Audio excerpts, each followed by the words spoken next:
Thank you. We are in this discussion because the legislature is discussing a Viking future. We believe we have a good future for that. We believe it is also critically important at the same time to talk about a future for the Minnesota Timberwolves. We're very happy to have their owner, Glenn Taylor, here. And Mr. Taylor, I'd like to step forward and say. Two observations I'd like to share with you, and I'm repeating what the mayor said on these issues, but I think they're worth repeating. First of all, this is a plan that's been in place for some time, at least the beginning of the plan. We approached the mayor some time ago, let's say a year ago, if they're going to work on the problem of the Vikings Stadium, perhaps we should tackle two problems at one time, and the second being the Target Center. They were very open and willing to discuss that. Over this period of time, I would just tell you that I have had the opportunity to work with a lot of different groups, and especially in politics. I have been very impressed with the mayor's leadership and the council's leadership on this issue, because it's a very difficult one, because as I'm been there and done that, I know that this is not a matter of just going out and raising taxes and doing something for the sports fraternities, that we have a lot of issues here. Through this time, I think just about all of those issues have been addressed, and I just have been impressed how they have. I would tell you that I've had time, and so have a number of other people, to look at the proposal. This is a real proposal. This is not just on the back of an envelope. This is I've seen a lot of those over here at the state capitol on the back of an envelope. This is a real plan that I think meets all the needs. It stays within the boundary of what we think the leadership over here at the Capitol have asked us to stay at. The second issue is I want to bring up is I am on both sides of this. Not only am I an owner that would hopefully benefit the team that I own with other Minnesotans here in Minnesota and stay in Minnesota in a facility that we can compete, but I'm also a taxpayer. So when I look at the proposal that's being put together, yes, I would say to you, if I strictly was here as the owner, I would like a brand new facility someplace, wherever somebody wanted to help me build that. But being practical and being a Minnesotan and being a leader in both over here at the Capitol at one time and in the business community, I understand that we only have so much tax dollars. And to me, the idea of taking a facility and refiguring it to all the new things that we would need in it to be competitive with our other teams is something that I'm satisfied with. I think it's the right thing to do. I think it's using our taxes wisely. Now, the city has stepped up and made a proposal here, as I understand it, that are going to fix up two facilities for the cost of one. Again, I'm a business person and just saying, when we have the opportunity to do something like this here, I think we got to grab a hold of it and encourage them and work with them. And this is why I've stayed on the team and worked very hard to make sure that this gets accomplished.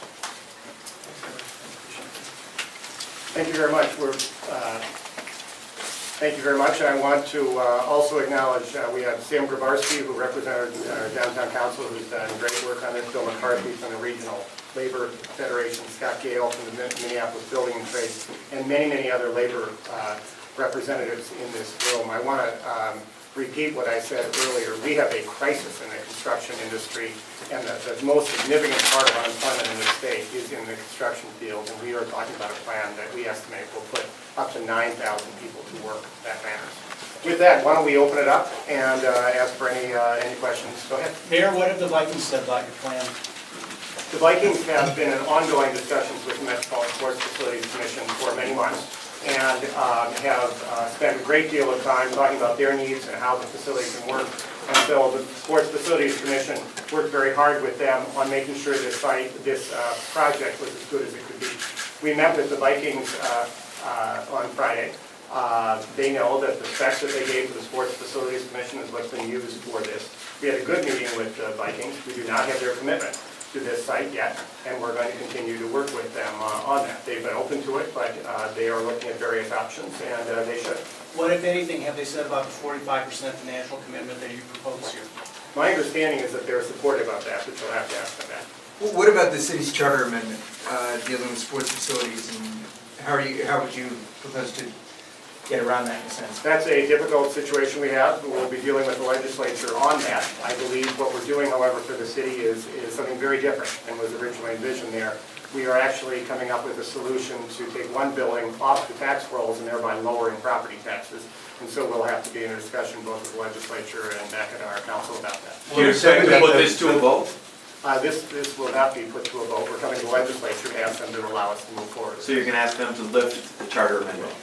Mayor, you have said repeatedly that the city didn't have the financial wherewithal to make something like this happen, including that convention center tax and those things. Is this kind of an about face? It's not an about face. It's really saying that when we bring Target Center into the mix, it changes the dynamic. The citizens of Minneapolis stepped up many years ago and have been carrying on their property taxes a building that's a wonderful building for the state of Minnesota, but is a difficult one to support with your property taxes. When we put Target Center into the mix, we can do two things. We can renovate that building, but we can also remove it from the property tax rolls, delivering $50 million in property tax relief. So what we do is we stand up to the citizens of Minneapolis and say, we are going to ask you for more in sales tax, but in return, we're going to lower your burden on property taxes. We also believe the investment in both these sites, but especially in downtown East, is going to generate long-term more money in tax value for the city of Minneapolis. So before, I've been asked about whether the city could step forward and be a bidder on the Vikings Stadium. In isolation, no. By putting the Vikings Stadium together with Target Center and ensuring that we keep the convention center, this winds up being a solid deal for the city and the right thing for the state. In terms of extending that tax, the downtown tax, liquor, dealing with throughout the city, what about if you got people who run businesses that would say, that have nothing to do with downtown, say they don't want anything to do with this? No one anywhere wants to pay a tax, nor should they, and as somebody who grew up in a family of small business owners, I recognize that it's a problem to have an additional tax. But it's something very different when we come to you and say, we're going to ask the sales tax to be extended to your customers, but we are going to lower your property taxes.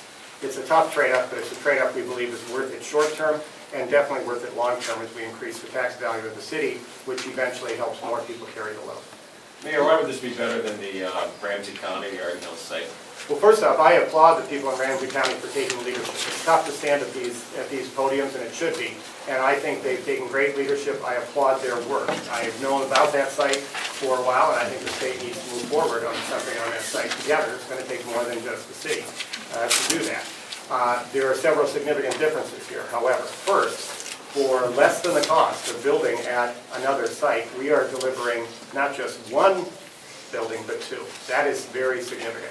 The second is that the infrastructure is already in place. We're not asking for more money to be taken from the state's transportation needs and put them into this. We already have light rail, one line, and the second line is being built right there. We're not asking for other money to be built on parking. That's already there. So what you see is that every dollar we're putting in is really going toward the fan experience. And by the way, these are multi-purpose facilities. They're not just for the fans of the Vikings or the Timberwolves. These are for family attractions and many other things. So every dollar we put in, the public into either of these facilities will either go toward a road or a bridge, or more important, toward the fan experience. We think that's the right thing to do.